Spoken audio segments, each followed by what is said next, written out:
Assalamualaikum warahmatullahi wabarakatuh. Bagaimana kabarnya pada pagi ini? Alhamdulillah, mudah-mudahan kalian semua mendapatkan perlindungan dan kasih sayang dari Allah Subhanahu wa ta'ala. Baiklah, pada pagi ini Ustadz akan mereview pelajaran yang sudah kita pelajari.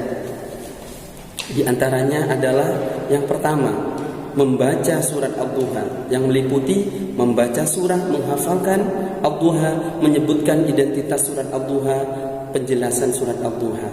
Yang kedua, terjemahan surat Ad-Duha, yang meliputi melafadzkan surat Ad-Duha, menerjemahkan surat Ad-Duha, penjelasan surat Ad-Duha, serta isi kandungan surat Ad-Duha.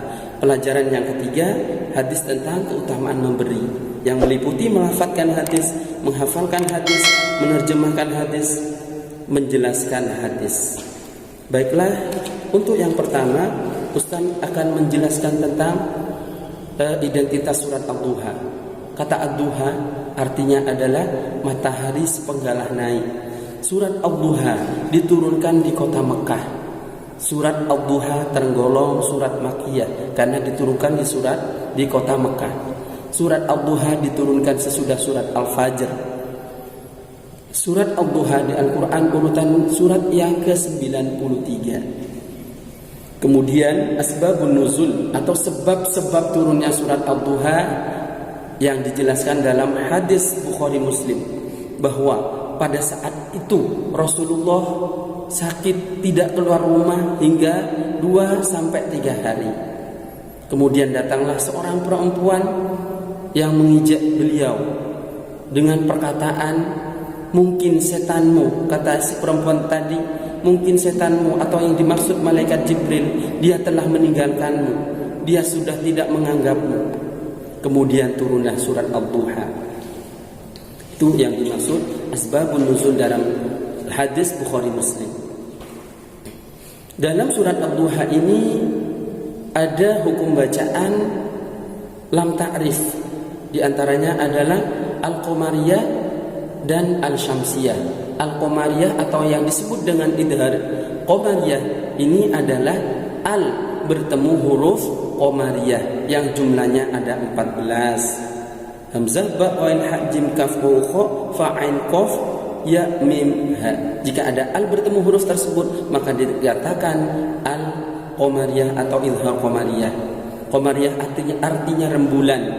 Maka mengapa kok dinamakan idhar Qamariyah? Iya, karena seandainya al dan huruf Qamariyah ini ditaruh di rembulan, maka akan nampak sebagaimana bacaan idhar Qamariyah. Alhamdu, nampak haknya, alnya nampak. Kemudian yang kedua adalah Al-Syamsiyah atau yang disebut idgham syamsiyah. Idgham syamsiyah adalah al bertemu huruf syamsiyah yang jumlahnya juga ada 14 ya. Ta, sa, sod, ro, ta, dod, dan nun, dal, dha, zai, shin, lam. Jika ada al bertemu salah satu huruf yang 14 ini, maka dikatakan idgham syamsiyah atau al-syamsiyah. Syamsiyah artinya rembulan. Mengapa kau dinamakan idgham syamsiyah? Ya, seandainya al bertemu huruf syamsiyah ini ditaruh di matahari. Syamsiyah artinya matahari. Seandainya al dan huruf syamsiyah ini ditaruh di matahari, maka tidak akan nampak karena kesilauan matahari. Karena dikatakan idgham syamsiyah. Kemudian penjelasan surat Ad-Duha. Penjelasan surat Ad-Duha ini adalah pada waktu itu Rasulullah lama sekali tidak turun wahyu. Lama sekali sehingga Rasulullah sedih, Rasulullah susah. Pada waktu itu kafir Quraisy, orang-orang kafir Quraisy menghina, mengijek Rasulullah. Mereka berkata kepada Rasulullah, "Hai Rasulullah, engkau telah ditinggalkan Tuhannya, engkau telah tidak disenangi oleh Tuhannya, Tuhanmu telah meninggalkanmu." Sehingga Rasulullah merasa sedih. Untuk membantah ucapan orang-orang kafir Quraisy, maka Allah turunkan surat Ad-Duha. Allah turunkan pada waktu itu surat Ad-Duha untuk membantah ya omongan-omongan orang kafir Quraisy.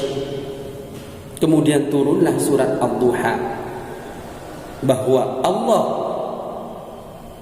akan tetap menjaga Rasulullah, akan tetap menyayangi Rasulullah.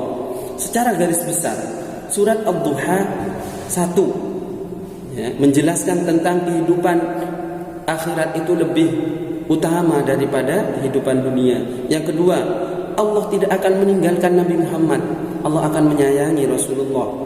Yang ketiga, bahwasanya Nabi Muhammad, kehidupan Nabi Muhammad oleh Allah akan ditanggung, akan dicukupi.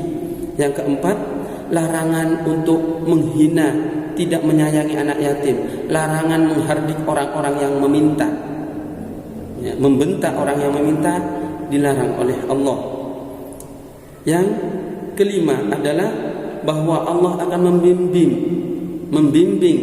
memelihara Rasulullah sallallahu alaihi wasallam, meskipun Rasulullah adalah anak yatim, Allah akan memelihara beliau. Kemudian terjemahan surat Ad-Duha, bahwa dalam surat Ad-Duha ayat pertama menerangkan tentang Ad-Duha, demi waktu duha. Pada waktu duha ini kita diperintahkan oleh Allah agar setelah kita sholat duha, kita agar berusaha untuk mencari kebutuhan hidup, berusaha agar tidak menjadi peminta. Wal-laili idza saja, ayat yang kedua, demi malam apabila telah sunyi. Ini Allah menyebutkan bahwasanya kita ketika malam sunyi, kita waktunya untuk bermunajah, menghadap kepada Allah dengan semampu kita. Yang ketiga, bahwa Allah tidak akan meninggalkan Nabi Muhammad. Ma wadda'aka rabbuka wa ma qala. Yang keempat, walal akhiratu khairul laka minal ula, bahwa kehidupan akhirat lebih baik daripada kehidupan dunia. Ayat yang kelima, Allah akan selalu melimpahkan karunia-Nya kepada Nabi Muhammad.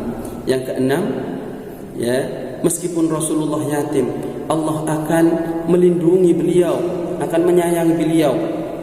Yang ayat yang kelima, bahwa ketika Rasulullah dalam keadaan bingung, maka Allah akan selalu memberi petunjuk kepada beliau. Ayat yang kedelapan, bahwa pada saat Rasulullah miskin, Allah akan mencukupinya. Yang kesembilan, terhadap anak yatim kita harus menyayangi, mencintai. Yang kesepuluh, ketika ada orang peminta, maka kita tidak boleh membentaknya. Sedangkan yang ke-11, perintah Allah agar supaya kita menjadi orang yang bersyukur atas semua nikmat yang Allah berikan kepada kita. Selanjutnya adalah hadis tentang keutamaan memberi. Pada hadis ini, Rasulullah dulu ketika Rasul berdakwah, Rasulullah selalu mengedepankan akhlakul karimah, akhlak yang mulia. Dengan akhlak itu, banyak orang-orang kafir Quraisy masuk Islam, karena kafir Quraisy melihat begitu mulianya Rasulullah. Rasulullah berdakwah dengan akhlakul karimah, sehingga Rasulullah mendapat julukan Al-Amin, orang yang dapat dipercaya. Rasulullah selalu mengedepankan akhlak, bukan pengetahuan, sehingga mereka orang-orang kafir Quraisy merasa sadar, terbuka hatinya, dengan melihat akhlak mulianya Rasulullah. Dalam hadis keutamaan memberi, yang pertama adalah bunyi hadisnya, an Abdullah bin Umar radhiyallahu anhu anna Rasulullah sallallahu alaihi wasallam, al-yadul ulya khairun min al-yadis sufla, fal-yadul ulya hiya al-munfiqah, wal yadus sufla hiya as-sa'ilah. Maksud dari hadis ini adalah hadis yang pertama, al-yadul ulya khairun min al-yadis sufla, bahwasanya memberi lebih baik daripada meminta, memberi lebih baik daripada meminta. Hadis yang kedua, fal-yadul ulya hiya al-munfiqah, tangan di atas ialah memberi, Maksudnya adalah tangan yang di atas ada memberi.